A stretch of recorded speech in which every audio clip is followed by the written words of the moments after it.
오늘 저녁에 이렇게 성금요 예배를 2021년 성금요 예배를 보게 됨을 하나님 앞에 감사합니다. 작년에는 우리가 성금요 예배를 드리지를 못했습니다. 코로나로 인해서 드리지 못했는데 올해는 이렇게 이제 참 방역을 지키고 거리두기 해가면서 비록 많은 수가 나오시지 않았지만은 이 성금요 예배를 드리게 돼서 감사를 드립니다. 성금요 예배는요, 예수님이 십자가에 달리신 날을 기념하는 그 예배인데요. 이것은 부활절 예배에 버금가는 기독교에서 가장 중요한 예배입니다. 제가 미국에서 유학할 때 보면 그때 그 미 연합감리교회 거기에 이제 나갔는데 거기는 성금요 예배를 3번이나 드리더라고요. 우리나라는 좀 이게 약화된 점이 없지 않아 있습니다. 보면은 오늘 아침 신문에도 벌써 교계 원로들이 이렇게 교단 메시지, 부활절 메시지를 벌써 이렇게 내보내고 있어요. 또 유명한 목사님들이 부활 얘기를 벌써부터 하고 있습니다. 근데 오늘은 사실은 성금요일인데 기독교에 있어서 십자가의 의미를 이야기를 해줘야 되는 거거든요. 우리가 이 성금요 예배를 영어로 굿 프라이데이 서비스라 그렇게 얘기를 해요. 굿이라고 하는 건 좋다라는 말이고 프라이데이라고 하는 말은 금요일이죠. 좋은 금요일이다.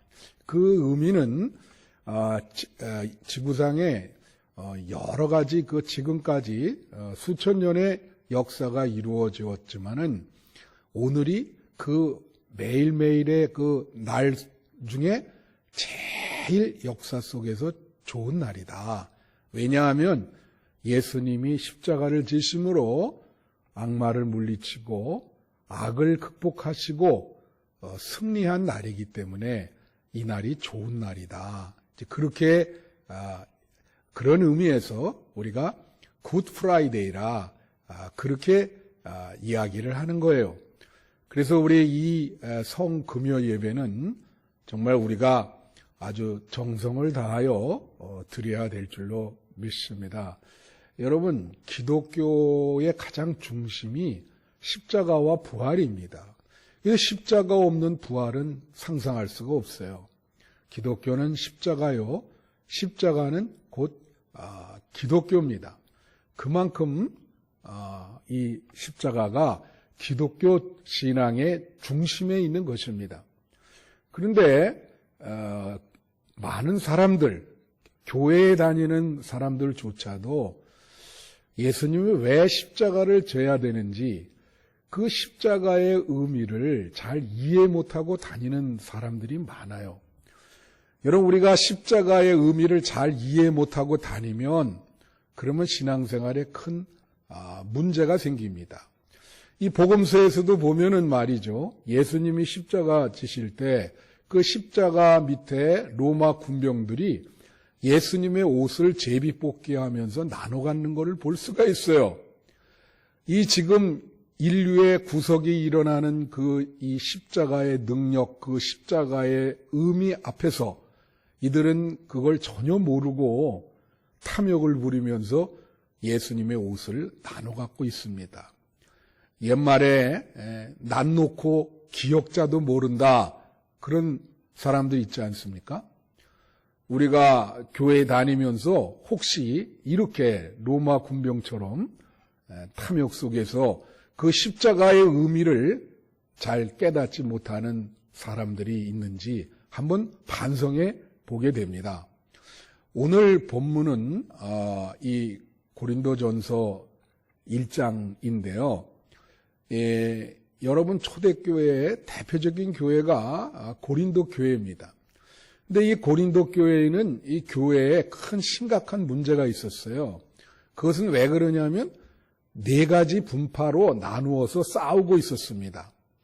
그래서 이 영적인 큰 문제가 있었는데 사도 바울이 이렇게 고린도 전서라고 하는 건 사도 바울이 고린도 교회에 보낸 첫 번째 편지라는 뜻이거든요. 바울이 왜 이 편지를 보내는가? 그거는 고린도 교인들이 십자가의 의미를 잘 깨닫지 못해서 이렇게 네 가지 분파로 나누어서 싸우고 있다고 그렇게 진단을 내린 것입니다.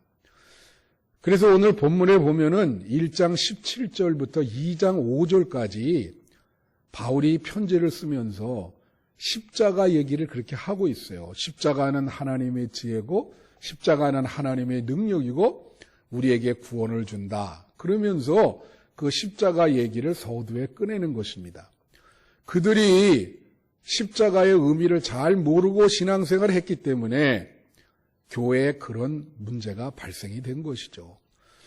우리 기독교인들은 십자가의 의미를 잘 깨닫고 교회에 덕이 되는 그러한 신앙생활을 해야 될 줄로 믿습니다. 자, 그러면 우리에게 십자가는 우리에게 구원을 주시는 하나님의 능력이라 그렇게 사도 바울이 이야기를 했는데, 그럼 과연 십자가는 우리에게 어떤 능력이 있는가? 십자가의 능력은 우리에게 어떤 영향력을 주는가? 십자가는 어떤 지혜가 있고 어떤 능력이 있는가? 그것을 여러분과 같이 몇 가지로 나눠보려고 합니다. 첫째로 십자가는 인간을 구원하는 능력이 있다는 거예요. 여러분 오늘 말씀에 고린도전서 1장 18절에 오면 십자가의 도가 멸망하는 자들에게는 미련한 것이요 구원을 받는 우리에게는 하나님의 능력이라 그렇게 얘기하고 있습니다. 줄여서 말하면 십자가는 우리를 구원해 주는 하나님의 능력이다 그렇게 얘기합니다. 이 말은 로마서 1장 16절에 바울이 똑같이 이야기를 하고 있습니다. 십자가는 모든 믿는 자에게 구원을 주시는 하나님의 능력이다. 그래서 이 십자가를 통해서만 인간은 구원을 받을 수 있는 것입니다.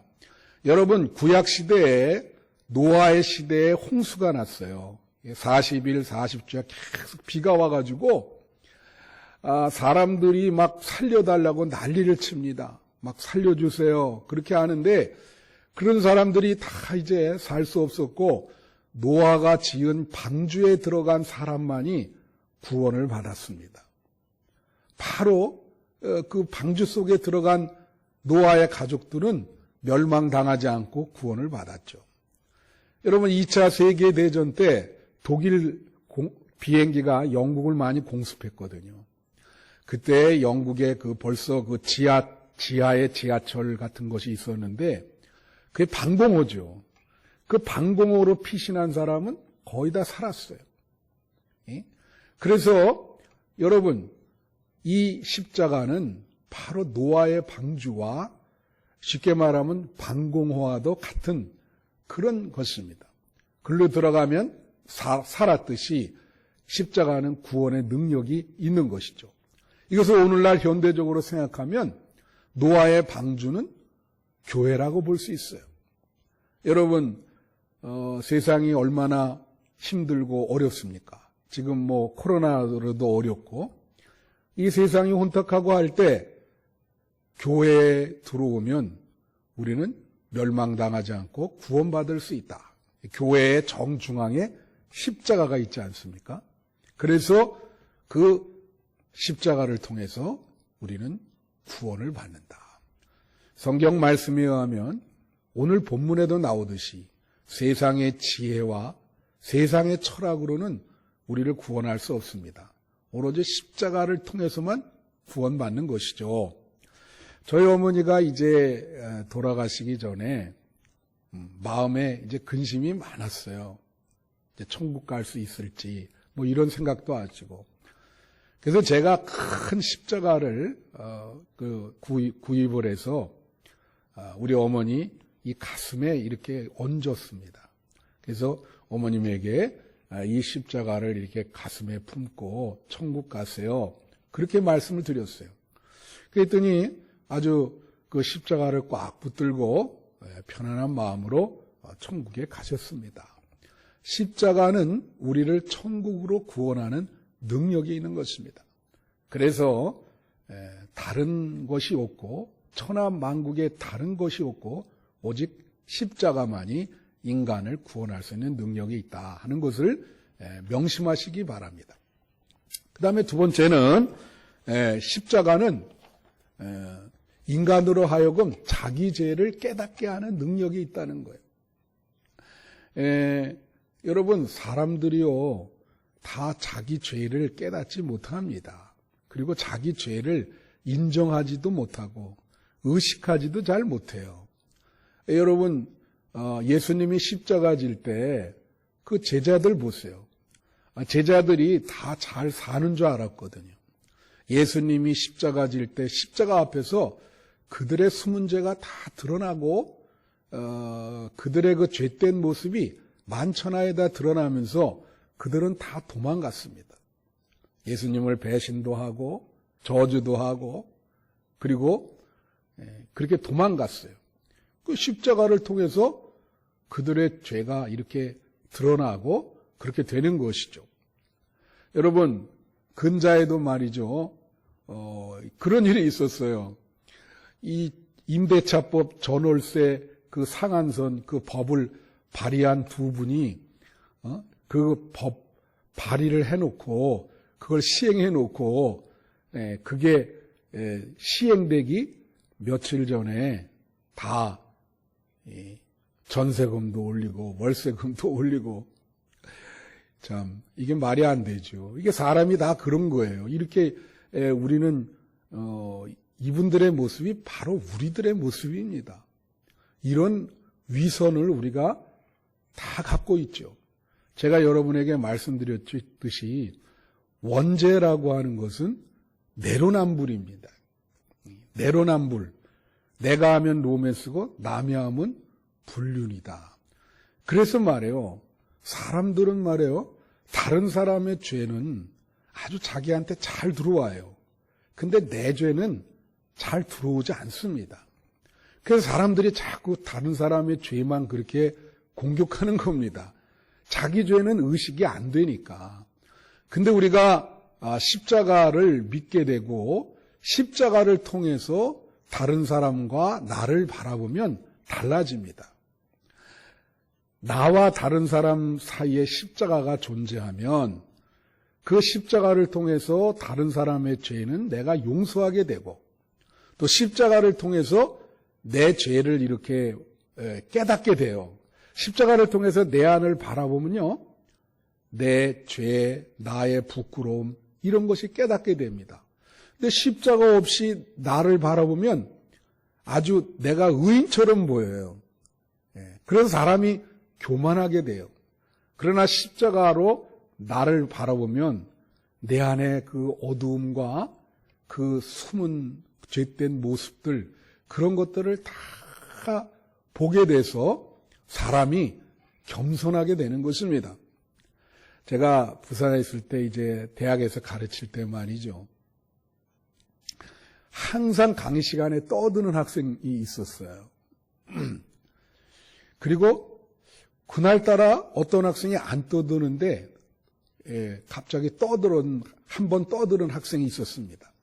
제가 그 안 떠들다가 한 번 떠든 학생한테 뭐라 그랬냐면 떠들지 마라. 그랬더니 아유 교수님 죄송합니다. 그렇게 얘기를 해요. 그런데 그날 항상 떠드는 애에게 떠들지 마라 그랬더니 하는 말이 내가 언제 떠들었냐? 교수님 제가 언제 떠들었습니까? 그러는 거예요.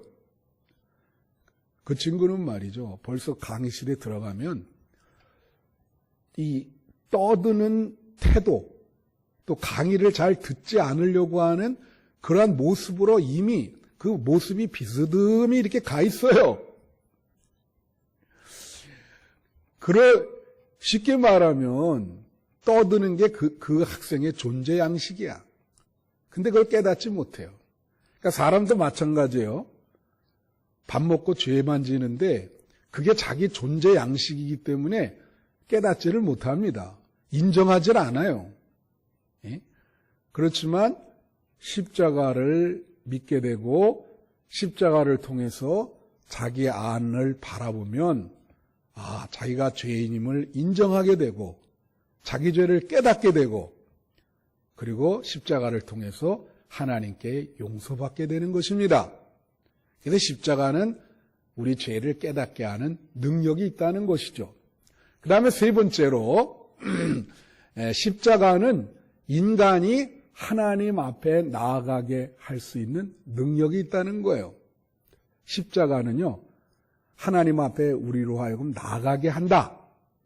히브리서에 보면 십자가를 통해서 담대히 하나님께 나아가자. 그런 표현이 있습니다. 여러분, 죄와 하나님은 상극입니다. 그래서 하나님이 제일 싫어하는 게 죄예요. 그래서 구약 성경에 어떤 사상이 있었냐면 죄된 인간은 하나님을 만날 수가 없고 볼 수가 없습니다. 왜냐하면 죄가 까맣잖아요. 어둡잖아요. 근데 하나님은 아주 태양빛이시거든. 여러분 해변가에서 말해요. 발가벗고 하루 종일 태양빛을 쬐봐요. 강렬한 태양빛을 쬐봐요.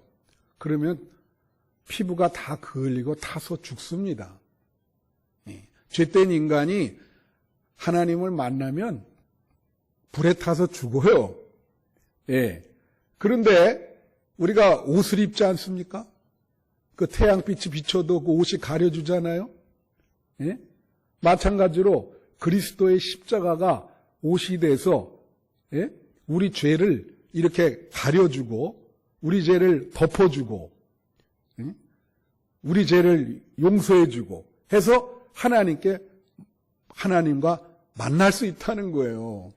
그래서 성경 로마서 13장 13절에 보면 이런 말이 있어요. 낮에와 같이 방탕하게 행하지 말고 술 취하지 말고 오직 그리스도 예수의 옷을 입어. 그리스도 예수의 옷을 입어. 선한 예를 도모하라. 뭐 이런 말씀이 있습니다. 그러니까 우리가 죄된 인간이 예수 그리스도의 십자가의 옷을 입을 때 우리는 태양과 같은 하나님을 만날 수 있고 볼 수 있고 우린 하나님과 심지어 교제를 나눌 수 있어요. 그래서 우리가 하나님께 기도할 수 있는 게 이유가 예수 그리스도의 십자가 때문입니다. 우리가 기도할 때 예수님의 이름으로 기도합니다. 그렇게 얘기하죠. 우리는 심지어 하나님과 대화할 수 있어요. 하나님과 교제를 나눌 수 있습니다. 그래서 중세 신비주의자들은 이걸 아주 더 확대를 해서 뭐라냐면 우리는 하나님과 십자가를 통해서 하나가 될 수 있다. 유니오 미스티카라 그래서 신비적인 합일. 우리는 하나님과 하나가 될 수 있다. 우리는 십자가를 통해서 하나님과 연합할 수 있다 그랬어요. 예수님이 십자가 질 때 성소와 지성소를 가르는 휘장이 찢어졌지 않습니까? 그는 우리가 이제 옛날에는 지성소에 못 들어갔거든요. 죄인된 인간이. 지금은 이제 그리스도의 십자가를 통해서 하나님이 임재하시는 그곳에 우리는 들어갈 수 있는 거예요. 담대히 나갈 수 있는 거예요. 네 번째로 십자가는 말이에요. 사탄을 이기는 능력이 있습니다. 이게 성경 말씀에 나오는 말씀이에요. 여러분 스웨덴 신학자 중에 그 구스타프 아울렌이라고 하는 분이 있어요. 이분이 쓴 책 중에 크리스투스 빅터라고 하는 책이 있습니다. 승리자 예수 그리스도. 그분은 그 책에서 예수님께서 십자가를 지심으로 사탄을 물리쳤다는 겁니다. 악마와의 싸움에서 이기셨다는 거예요. 또 이걸 어떤 영과의 싸움에서 그 거영을 그 큰 사탄의 영을 물리쳤다. 십자가를 통해서 말이죠. 또 오스카 콜만이라고 하는 신학자는 그의 책 Christ and Time이라는 책이 있습니다. 그리스도와 시간이라고 하는. 거기서 뭐라 그러냐면 예수님 때 말이죠. 예수님의 십자가는 D-Day라는 거예요. 노르망디 상륙작전처럼 그 D-Day 있잖아요. 그래서 십자가를 통해서 사탄의 잔당들을, 사탄을 다 전멸시켰대요. 그럼 지금 시대는 뭐냐? 이제 그리스도께서 재림할 때까지 우리는 기다리지 않습니까? 근데 잔당들이 남았다는 거예요. 그래서 지금 예수 그리스도의 재림을 기다리는 지금 시기는 이제 그 사탄의 잔당들을 소탕하는 시기다. 그렇게 오스카 콜만이라는 사람이 이야기를 했습니다. 우리는 이 사탄의 세력, 이런 귀신의 존재, 이걸 너무 무시하는 그런 성향이 있어요. 여러분, 요새 한국에 어떤 일이 벌어졌냐면, 어떤 TV에서 조선 구마사라고 하는 드라마를 했다가, 그게 이제 결국은, 이성계와 이방원 또 세종대왕에 대한 그 이야기인데, 거기에 이제 중국 음식을 전시하고 여러 가지 중국풍을 거기 배경에 놨다고 그래서 난리가 났었죠. 그래서 참 드라마가 한 1, 2회 하다가 그냥 중지해버렸어요. 아주 초유의 사태죠. 전 그런 경우를 처음 봅니다. 근데 여러분, 구마사라고 하는 걸 저도 구마사가 뭔가, 구마사가 귀신을 내쫓는 사람이라는 뜻입니다. 어떤 분은 이걸 퇴마사라 그래요. 제가 천안에 와서 이렇게 보니까 목사님이나 어떤 지역에 가는데 어떤 빌딩에 퇴마사 그렇게 붙여 있어요. 그래서 제가 그 목사님이 저게 뭐요? 그랬더니 저게 귀신을 쫓는 전문적인 사람이라는 뜻이라는 거예요. 예?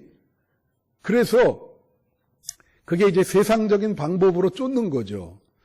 사실 우리 고대 기독교에도 이 퇴마사라기보다는 우리는 그걸 축기사라 그러는데 그런 사람들이 있었습니다. 그래서 고대 교회에 이렇게 그 교회 안에 있는 그 문서를 한번 이렇게 봤더니요.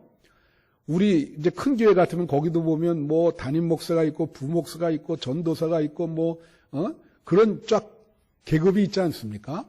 근데 그 고대 교회의 그 문서를 보니까 그 안에 이제 목사님도 있고 부목사님도 있고 거기에 축기사가 있는 거예요. 그러니까 전문적으로 귀신을 쫓아내는 사람이 고대 교회에 있었다는 것을 볼 수가 있죠.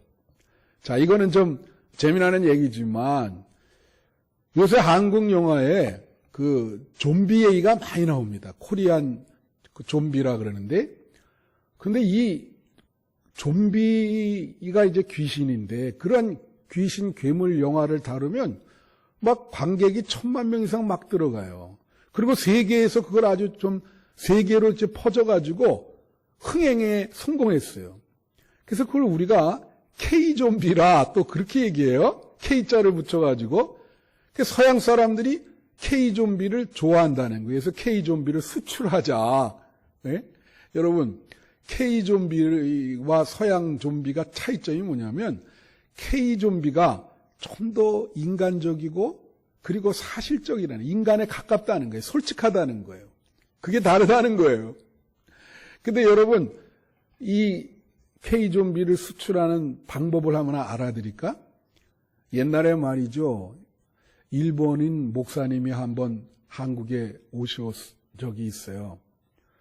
그래갖고 한국에 가서 이렇게 같이 기도를 하는데 거기에 보니까 한국 분들이 이 산기도를 많이 하시고 산에 가서 기도를 많이 하는 거예요. 그래서 이분이 한국 목사님 한 분한테 그렇게 얘기하더라는 거예요.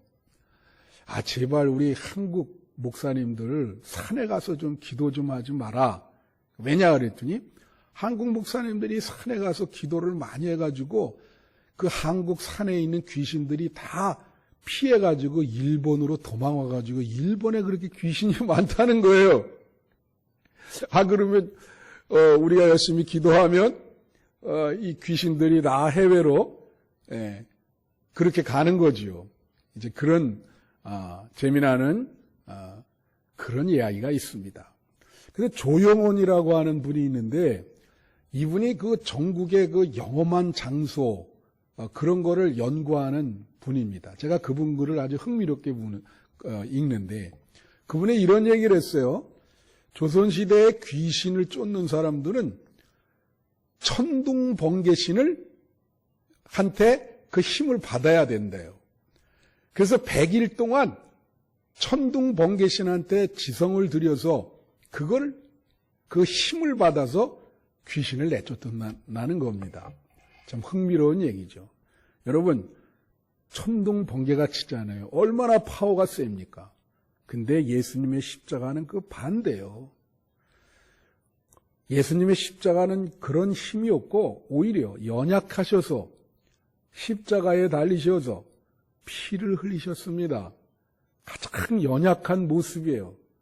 그렇지만 이 연약한 십자가가 사탄은 이 세상의 모든 귀신들의 우두머리인 사탄을 물리친 거예요. 사탄을 정복한 거예요.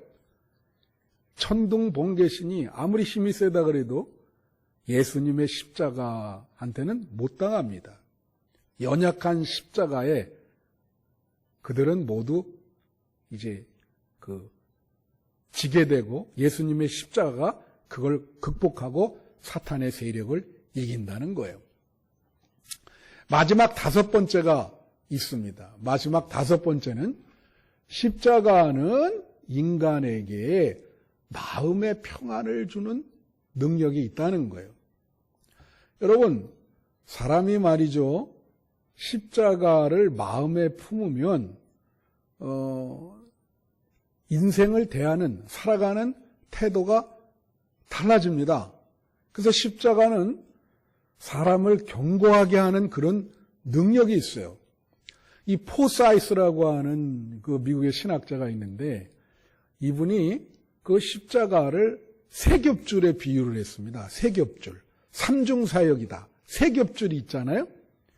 그게 하나는 뭐냐면 하나님의 분노를 만족시키는 십자가. 또 하나는